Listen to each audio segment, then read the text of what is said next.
सुख म्हणजे वाव, आजचं जेवण एकदम खतरनाक असणार आहे. बाजरीची भाकरी आणि बोंबलाच्या कालव्या असा मस्त सुरूया.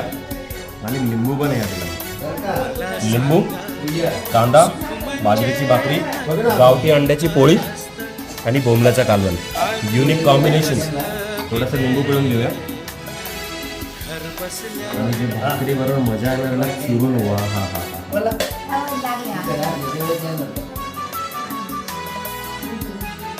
बघूया जेवणाची मजा आज काहीतरी वेगळीच असणार.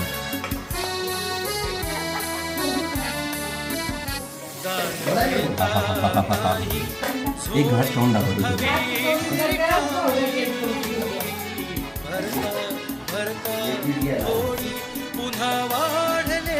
एक नंबर.